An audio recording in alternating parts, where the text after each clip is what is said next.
मेरे प्यारे दोस्तों, आज के इस वीडियो के अंदर बात करने वाले हैं वक्फ बिल को लेकर। आज पार्लियामेंट के अंदर बिल को पेश करने वाले हैं पास कराने के लिए। उससे पहले एमआईएम पार्टी के हैदराबाद से सांसद असदुद्दीन ओवैसी साहब ने अमित शाह को लेकर वक्फ बिल को लेकर बहुत बड़ा बयान दिया है और मुसलमानों से खास तौर पर बहुत बड़ी अपील कर दी है। क्या कुछ असदुद्दीन ओवैसी साहब बोले हैं? ओवैसी साहब का यह बयान हर किसी को पूरा जरूर सुनना चाहिए।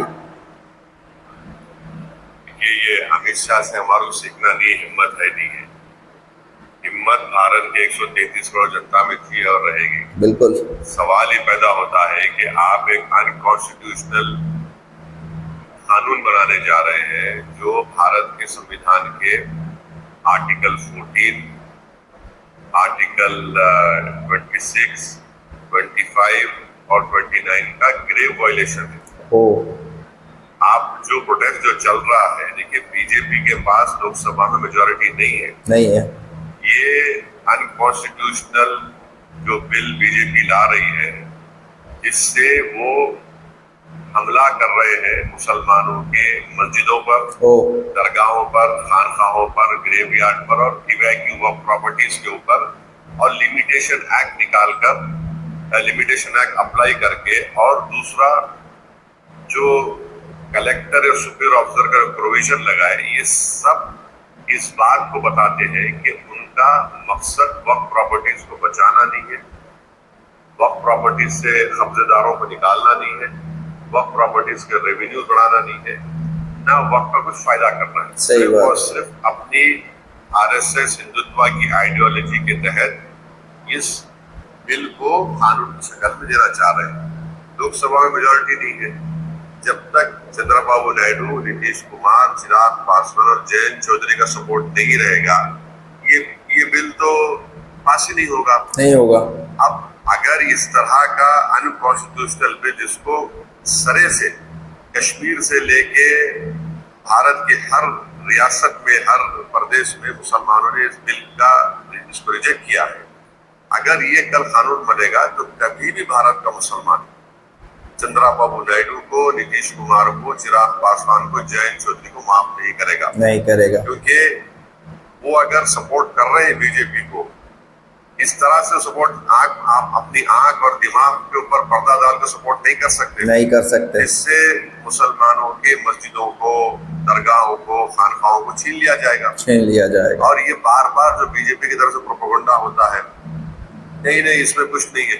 आप एक बात बताइए, हिंदू एंडोमेंट बोर्ड में, गुरुद्वारा प्रबंधक कमेटी में, क्रिश्चियन चैरिटेबल ऑर्गेनाइजेशंस में अगर कोई एंक्रोचर 12 साल से एंक्रोच करा तो क्या ओनर बन जाता? वो नहीं बनता ना ओनर। आप ये बिल में ला रहे हैं कि अगर कोई वक्फ की प्रॉपर्टी पर 12 साल से काबिज है तो उसको एंक्रोचर बनाएंगे, लिमिटेशन एक्ट निकाल रहे हैं आप। हरियाणा, पंजाब में और भारत के कोने कोने में इवैक्यू वक्फ प्रॉपर्टीज है, उसका आप सेक्शन निकाल दिए हैं, कमिटी कर रहे हैं, तो आप क्या करेंगे? आप कब्जा कर लेंगे वो इवैक्यू वक्फ प्रॉपर्टीज को। तीसरा, जितने भारत में हिंदू धर्म के बोर्ड है, क्रिश्चियन धर्म के बोर्ड है, सिख गुरुद्वारा के बोर्ड है, और मुसलमानों का वक्फ बोर्ड मुस्लिम धर्म का है, ये उसी धर्म के लोग उसके मेंबर बनते हैं। अब बीजेपी ये बोल रही है कि मुसलमानों के इस वक्फ बोर्ड में नॉन मुस्लिम को मेंबर बनाएंगे। क्यों बनाएंगे भाई? आप नॉन मुस्लिम को बनाएंगे भाई, उसका वायलेशन नहीं है क्या? आप बिहार के नीतीश कुमार, बिहार में एंडोमेंट बोर्ड है, वो तो ये कहता है कि सिर्फ हिंदू ही मेंबर बन सकता, बिल्कुल, सिख नहीं बन सकता, बौद्ध बन सकता है। तो क्या किरण रिजिजू बुद्धिस्ट है, क्या वो मेंबर बन सकते हैं बिहार के एंडोमेंट बोर्ड में? नहीं बन सकते। किरण रिजिजू का मेंबर बन सकते बोध गया में, क्योंकि वहां पे बुद्धिस्ट और हिंदू लिखा हुआ है।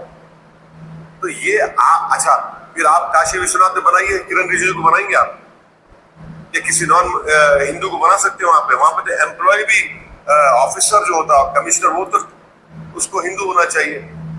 तो ये आप इस तरह का प्रोविजन ला रहे हैं। और कलेक्टर एंड अबव ऑफिसर, कौन है कलेक्टर भाई? कलेक्टर को अपॉइंट करता है एग्जीक्यूटिव, और एग्जीक्यूटिव का अपॉइंटी कलेक्टर या सीनियर ऑफिसर होगा। आप इस बिल में सेक्शन 3C में बोल रहे कि अगर कोई प्रॉपर्टी पे डिस्प्यूट होगा गवर्नमेंट का तो कलेक्टर डिसाइड करेगा या सीनियर ऑफिसर। भाई प्रिंसिपल्स ऑफ नेचुरल जस्टिस ये कहते हैं कि आप अपने ही केस में जज नहीं हो सकते हैं। ओह, आप कैसे जज बना रहे हो उसको? कैसे जज बना रहे हो? इतना पावर आप दे रहे हैं कलेक्टर या सुपीरियर ऑफिसर को कि अगर कोई जाकर कंप्लेन कर दे कि वक्फ प्रॉपर्टी नहीं है तो कलेक्टर इंक्वायरी ऑर्डर कर देंगे। जब इंक्वायरी ऑर्डर करेंगे तो प्रॉपर्टी वक्फ की नहीं रहेगी। वक्फ की नहीं रहेगी। है क्या? इंक्वायरी पे प्रॉपर्टी वक्फ नहीं रहेगी और कलेक्टर क्या करेगा? इंक्वायरी ऑर्डर कर देगा और मुकम्मल नहीं करेगा उसको, तो मैं तो वक्फ प्रॉपर्टी से महरूम हो गया। और ये जो पूरे देश में जो बीजेपी आरएसएस जो झूठा प्रचार कर रही है कि हर जगह डिक्लेयर कर सकते, नहीं कर सकते, नहीं कर सकते। मेरी प्रॉपर्टी को ही मैं वक्फ कर सकता हूँ और उसका गेजेट नोटिफिकेशन कौन इशू करता है? उस स्टेट का चीफ सेक्रेटरी इशू करता है। गेजेट नोटिफिकेशन जो होता है गवर्नमेंट का होता है, तो गेजेट नोटिफिकेशन तो गवर्नमेंट इशू करती है। और एक बात समझिए आप, अमित शाह जिक्र करते हैं दिल्ली की 123 प्रॉपर्टीज का।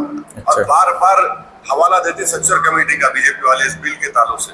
उसी सच्चर कमेटी में कहा गया कि दिल्ली के 123 प्रॉपर्टीज सच्चर कमेटी ने कहा ये वक्फ की प्रॉपर्टीज है। अच्छा। और 2007 में सच्चर कमेटी ने कहा कि उसकी मार्केट वैल्यू 3000 करोड़ है। आज हम 2025 में आ गए, आप अंदाजा लगा लिए कम से कम 10,000 करोड़ की प्रॉपर्टी है। तो कैसे? अच्छा, दिल्ली वक्फ बोर्ड में उसका गेजेट है, सब है कि वक्फ प्रॉपर्टी है। दिल्ली की सरकार बोलती है नहीं वक्फ प्रॉपर्टी नहीं है। तो आप क्या कर रहे हैं? उन प्रॉपर्टीज को छीनना चाह रहे हैं। छीनना चाह रहे हैं। कलेक्टर और सुपीरियर ऑफिसर बैठेगा, कौन सा कलेक्टर कौन सा सुपीरियर ऑफिसर गवर्नमेंट के खिलाफ जाएगा? और वो बीजेपी गवर्नमेंट। और एक बात समझिए, अभी वक्फ बोर्ड में इलेक्शन होता है एमएलए कैटेगरी का, एमपी का, मुतवल्ली का और बार काउंसिल का। अच्छा। आप इलेक्शन को खत्म कर दे रहे, क्यों खत्म कर रहे हो? इलेक्शन के खिलाफ क्यों? बीजेपी डिक्टेटरशिप के मालूम आप डिक्टेटरशिप चाहते हैं, इलेक्शन खत्म कर दे रहे। अच्छा, अगर कोई वक्फ बोर्ड का चेयरमैन मेंबर्स नॉमिनेट होंगे, गवर्नमेंट नॉमिनेट करेगी, किसको नॉमिनेट करेगी? अपने तमाम जोकरों को। अच्छा, चेयरमैन को हटा भी नहीं सकते इस बिल में। मैं भारत की पार्लियामेंट में, भारत की विधानसभा में मैं एक चीफ मिनिस्टर को, स्पीकर को भाई मोशन उठा सकता हूँ, मगर वक्फ बोर्ड में क्या बात है, क्या बात है। तो दोस्तों, असदुद्दीन ओवैसी साहब का ये प्रेस कॉन्फ्रेंस हैदराबाद के अंदर अपने दारुस्सलाम के अंदर ओवैसी साहब ने किया था। अमित शाह को लेकर उन्होंने कहा था, वक्फ बिल को लेकर कई ऐसे बात बताएं जो वक्फ बिल जो हमारा है, हमारा जो प्रॉपर्टी है, हमारा जो दरगाह है, हमारा जो मस्जिद है, हमारा जो कब्रिस्तान है, इनको छीनने की कोशिश की जा रही है। असदुद्दीन ओवैसी साहब अपने बयान में खुलकर बोले हैं और ओवैसी साहब आज पार्लियामेंट के अंदर इस पर बहस करने वाले हैं। ओवैसी साहब का जो भी बयान आज आएंगे पार्लियामेंट के अंदर से वक्फ बिल पर, आप लोगों को इस वीडियो के अंदर ओवैसी साहब का बयान सुनाएंगे। और ओवैसी साहब जिस तरह से वक्फ बिल के बारे में जो बताते हैं, वाकई में ओवैसी साहब एक जानकार और एक दमदार एमपी है और हमेशा हक की बात करते हैं। तो दोस्तों, इस खबर में इतना है, फिर मिलते हैं एक नई वीडियो के साथ।